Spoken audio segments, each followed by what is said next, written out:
Hi everyone, this is the review of Samuel Pell's 2023 tax return.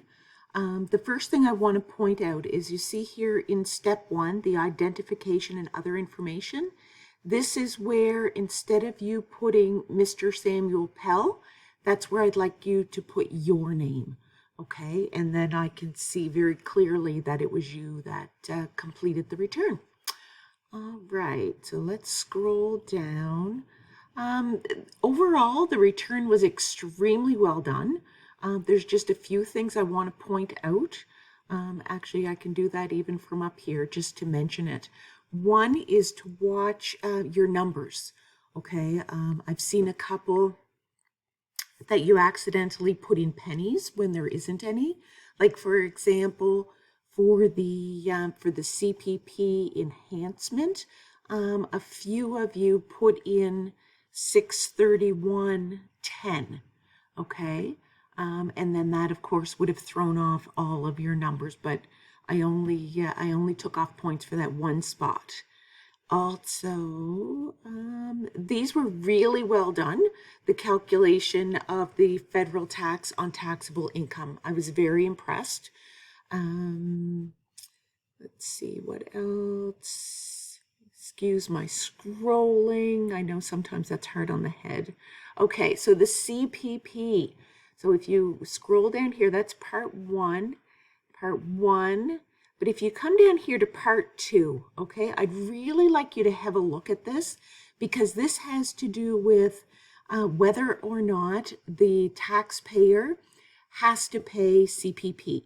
Okay, so if they are turning 18 in a year, they only have to pay CPP on right here.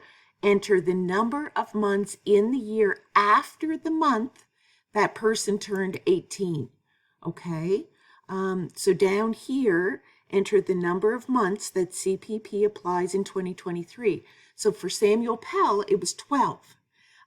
For the next tax return, it's not going to be 12, okay? She's a student and she only turns 18 in 2023, okay? So when you're completing the tax return for 2023, you don't put in 12, you put in only the months, only the full months that she's 18. So for example, if she turns 18 in April, then it's only May, June, July, August, September, October, November, December, which would be 8 months.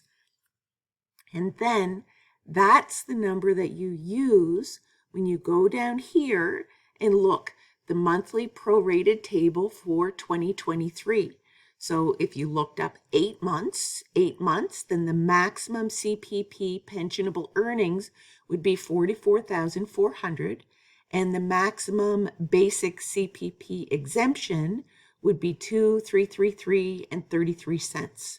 Okay, so that's what you need to use instead of the $66,600 and the $3,500. So this part here would change if the individual doesn't qualify for the full 12 months. Okay, so that's a big one. So watch that because that is going to be on the next tax return. The Nova Scotia one was done very well. Again, there were just a couple a few individuals wrote 844521 here, but then on the next line wrote 8455.21. So this is a common error as well, or even transposing your numbers, writing 8454 instead of 8445.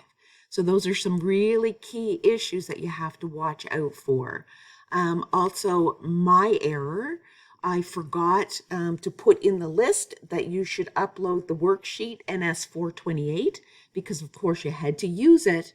But just as a rule for the future, if you use a form, upload it.